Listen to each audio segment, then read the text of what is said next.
Let's talk. Welcome to my channel. My name's Latoya, and today we are going to be talking about my 600-pound life. This is what we do here. This is my 600-pound community safe place. We just talk about what's going on. We talk about the show. We talk about things we like to see, changes we like to see made. I did do a video about a bunch of changes I'd like to see in the upcoming season and that they should switch it up. I'll leave the link down below for that. But let's just get started. I got my 600-pound life here top fan cup, and I'm ready to go. So we start with Annjeanette. She's a 30-year-old female. She lives in Oregon, right? Starts like every single other scene, like we always talk about. She gets up out her bed. No, she needs help to get out of her bed. She gets help to get out of her bed from her girlfriend, Erika. Needs help for the infamous shower scene. And then it goes from there. Just starts to go into her childhood. Now, when I say that Annjeanette had a difficult or a hard childhood, I mean, a lot of people do. Hers was no different. She had, I remember she said like 4 sisters, 3 brothers. She came from a very large family. But the thing that really would set things on course was her mom was a drug addict. Her mom was addicted to heroin. So that was just in and of itself a lot of problems. And her dad was a drug dealer. So you put the two together and you put a bunch of kids in the mix and you got a big problem. She said, I believe she said she started remembering running to food at the age of 6 years old. The school started thinking like, these kids look kind of neglected. What is going on? So the family actually fled from Oregon and moved to California. And she said they were homeless for years. And they were homeless for a couple years. And then she really started to pick up weight because they had a lot of food stamps because they had a lot of kids. So her weight just kept ballooning. Age of 10, she was 262 pounds. Couple things happened also. They had finally got a little bit settled, moved from California, went to Oregon. That's why I say this story was like a roller coaster, back and forth, here and there and here and there. So they was in California, then they moved back to Oregon, right? And then again, the school became concerned, like, man, this girl is just getting too big. We need to do something. So somebody got the bright idea. We're going to do it like a GoFundMe. We're going to put out an article, try to generate some money to send her to fat camp. And that was when she was 10 years old. Well, it worked because they got a lot of attention, a lot of feedback. And she said that a national story, somebody even picked it up. So it got amplified and even larger. And that was like the worst day of her life. She said they really dug into her life and she had to show her struggles of living as a heavy child. So she did go to fat camp. I believe she was 262 pounds, lost like 60 some pounds, got down to 200 pounds. Things didn't really get better because her dad picked her up and was like, we're not going back to Oregon. We're going back to California. And then she said 3 months later, her mother died. Her mother went back to drugs and then she OD'd, So after that, the weight just really just kept on going, kept on going. And it never really slowed down. The other issue was she started using drugs at an early age. I believe she said by like 14, she was drinking, she was doing weed. And I remember at one point she even tried meth. By 18, she had got up to 450 pounds. She didn't finish school either. She had to drop out because she just could not keep up with, moving and her mobility and everything and finish the school. So she wasn't able to finish school. So at 18, her dad moved the whole family to Washington. He moved the whole family to Washington because a lot of them were on drugs and were addicted. So he's like, let me get these kids out of here. We're going to get a new start. They don't know how to get drugs here. And this will be a fresh start for everybody. And she said it kind of was. That kind of happened. But she still continued to run to food. Now, she put a timeline. I think she said by like 23.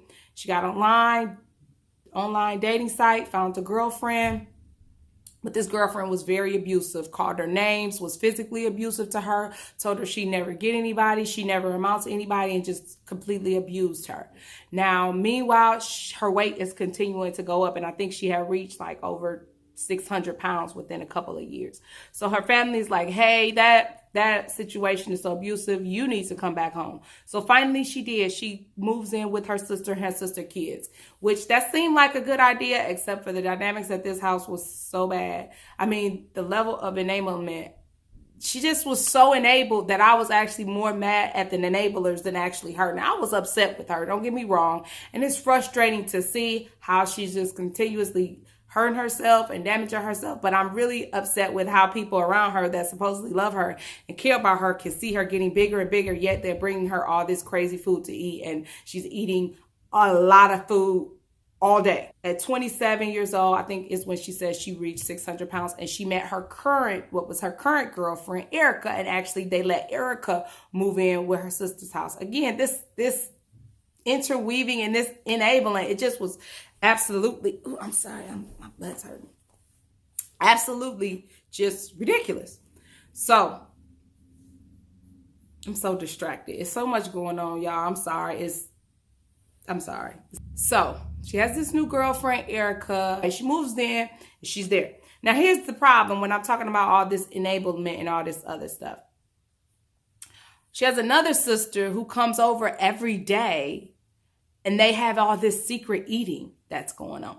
This is who I really am upset with, and who, you know what, I'm not going to be that upset with her either, because when you think about it, her sister had the same childhood just about as her. They grew up under the same environment in the same situation, and her sister actually had a weight problem herself. But this was like her secret eating partner, should I say. Her sister would come over every day, fix her something to eat, give her something to eat, and then they would go out and get some sort of fast food, and then they would do that before her girlfriend, Erika, came home, and then they would eat again. So it was just a lot going on with this situation. Annjeanette pretty much just realized, look, if I don't get no help, this is about to be it. She wanted to be independent. She wanted to finish school. She wanted to live on her own. It's a lot of things that she just wanted to do. So she's like, look, if I don't get help now, this ain't never going to happen. So she decides to go to see Dr.Now, and Erika goes with her. They get there. I mean, it's kind of embarrassing for her, but they get to Dr.Now. She's 671 pounds. And Dr.Now said her BMI, I want to say, was like 128, one of the highest she's seen. She's 5'1". And I'm like, oh my God, I'm 5'1". Yeah. Dr.Now was like, look, your mobility is not going to last too much longer because it's just too high. We got to do better. And he kind of set her up. He did. He set her up. He was like, so, you know, like, how'd you get this big? And she was like, well, my mobility is not that good, so it make it hard for me to get food. Dr. Now was like, that's not going to happen. He's like, what you're not about to do is sit here and tell me that you can't go walk to get a salad, but you could go walk and get some pizza. He's like, I'm not about to take that excuse. That's the most terrible excuse I ever heard. He's like, it sounds like you got a house full of enablers, and this here need to stop. He's like, you probably not going to live too much longer, and your mobility is going to get compromised. And once your mobility is gone, it's just going to be downhill from there. So he was like, no, here's what I'm going to do. The same that he do every single time anybody come in that office. You're going to have 1,200 calories, high protein, low carb. But this the thing too. Dr. Now is really starting to change how he do this weight loss thing and how it go down. People going on this show now and in the future, it's way harder, I feel like, than it used to be. He told this woman, you need to lose 100 pounds in a month, period. And he like, you need to move here. You need to lose 100 pounds in a month. If you can control your diet and control yourself, then we'll talk about getting weight loss surgery. So she goes back home, try to get ready. Now, she said she really didn't have much of size for clothes and things like that, so moving back wasn't going to be that much of an issue. But she didn't come back for 2 months. And then she came back for 2 months, but Dr. Now told her, she called him like, I'm not going to be able to make it in a month. You know, is it okay? I need a little extra time. And he's like, sure, no problem. You can come back, but every single week that you're gone, I need you to lose an additional 10 pounds. So she came back in 2 months. So she was expected to lose 140 pounds? Well, she came back and she had only lost 33 pounds. Dr. Now was like, this is not at your size At your weight, you still eating 7,800 calories. You should have easily been able to lose that. He's like, you still gave minimum. He's like, with the weight that you are, you still gave minimum effort to lose that little 33 pounds. So no, you're not going to be, I'm not going to grant you for no surgery. You need to go back, do it again. I'll see you in a month. You need to lose 100 pounds. So this time she's like, okay, I need to get my life. And so they got a puppy to help her walk. And she said they went to the store, got some healthy stuff. And she said she tried and was going to do better. So she come back to Dr. Now again. She did it. She was down 90 pounds. Dr. Now was like, look, just so you know, I do think you still could have lost that 100 pounds. Actually more. But you made a significant amount of change. And, you know, I'm going to go ahead and approve you. If you go, I'm going to schedule your surgery for 2 months. If you get, you know, if you pass all your pre-op stuff and you continue losing weight. If you don't, you're not having surgery. He been doing that. I'm telling you, it's getting harder to get on the show because he see that people up to his game and he not making it easy. He making it harder and harder and harder. So a month later, she goes in for some pre-op testing and she's gained weight. So he calls her into the office. He like, what's going on? She like, well, I think it's some water weight, but it's not really water weight. I don't want to make excuses. He like, well, you just said you didn't want to make excuses, but you're sitting up here making excuses. He said, no, you got comfortable. You started back eating like you wanted to. You thought this surgery was going to be an easy fix for you. And I'm not playing it and I'm not doing it. He said, this is what I'm going to do for you. He's like, you got 6 weeks. In those 6 weeks, what you're going to do is lose the weight that you gained and lose the 50 pounds like I told you. And you better come back here and be and lost 65 pounds. If you ain't done that, then you ain't having no surgery. Period. Well, she goes back and she is down 8 pounds. Dr. Now is like, this is not happening. But she said she wasn't feeling good. You know, she was kind of short of breath. She's not able to do things that she normally was able to do. She was retaining fluid. So he like, you know what? I'm going to go ahead and admit you. We'll try to diurese you, get some of these fluids off in the next couple of days. But you're not having surgery. He said, look, I promise you, I on everything, this is your last time. I'm going to give you one more chance. You're going to have 2 months and you need to lose 65 pounds. If you don't lose your little 65 pounds in these last 2 months, I'm done with you. You out my program. And so you can't do it. I'm about to send you to psych. You go see Lola and then you reconvene. So she goes see the therapist. Of course, my favorite, Lola. She goes see Lola and Lola tells her some interesting things. Tells her like, you know, number one, your relationship with Erika is changing because she mentioned, you know, things was changing with Erika because Erika, you know, pretty much was her caregiver. Now she's not doing that. And then her dad was there and her dad was bringing all this bad stuff in the house. So she's like, look, y'all done had a bad relationship with food and stuff. It's a lot that happened. Y'all need to talk about it. So that was her homework. And this is pretty key. She did her assignment with her dad and they hugged it out and it was good. It was good talk. He was like, you know what? You're right. I shouldn't have been doing that. There's no need for me. I'm sorry. I'm going to change. But she held on to having a conversation with Erika because she wanted Erika to be there for her during that surgery. And she still needed help doing some things. And she wanted to get self-sufficient enough so she didn't need Erika because she knew once she told Erika, that was going to be it in my mind. And that's another thing I want to talk about. We'll talk about that after we finish the story. So she go back. She did it. She lost more. I think he told her to lose 65 pounds. She had lost, 71 pounds. And for surgery, she was down to 492 pounds. For a total, she done lost 179 pounds before surgery. So she finally had surgery at month 9. Month 10 now, a month later, she finally decides to talk to Erika. And she's like, okay. She blamed the whole thing on Lola. She's like, the therapist said we need to make a list or write our goals down and see what happens. See if our goals match. See if our goals match and see if our goals kind of like make sense. And Erika was already skeptical. She like, well, what if our goals don't match? What's going to happen? She's like, well, let's just see. So Erika make her goals. She like, I want to get married, you know, have kids, get us a house. I want to be able to be with my family. I want to get a good job. You know, I just want to have a good life. It's like all American dreams. Just want to have a good life. Well, That wasn't the life that Annjeanette wanted to have. She was like, look, I want to keep losing weight.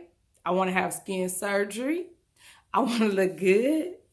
No, I don't know if she said that one. I just added that. But I feel like that's what she said. I want to look good. I want to be independent. I want to do for myself. I don't want to depend on nobody, not even now you. That's, in my mind, that's what she said. She was like, really, I want to be self-sufficient, so I don't need nobody. Not even you. I want to be with my family. I want to be there with my nieces and my nephews. And I just want to do the things that I never got a chance to do. Of course, Erika had a problem with that. And they had a problem with that. And it was a big blow up. And they broke up. Here's my only take. My opinion. I feel like Annjeanette was using Erika. There's no other way for us really to put it. And no other way for you to say it. I mean, she knew that once she lost weight, she wasn't going to want her. In my opinion, that's what it seemed like. And she played her cards real good so that she can get mobile enough that she didn't need her. I mean, I'm not going to say I feel sorry for Erika because Erika sat up there and fed that girl and enabled her and helped her get fat so she could keep taking care of her so they could stay together. So the whole situation and the whole relationship was a mess anyway. So I ain't no way I'm going to say I feel sorry for Erika because she knew what she was getting out of the deal too. Because she had somebody that needed her and depended on her and all of this stuff. So I really feel sorry for that either. So whatever, here nor there. So she had the surgery at month 9. So she had the surgery at month 9. Month 12, she's down to 405 pounds. She lost a total of 274 pounds. So, Annjeanette, it took a while.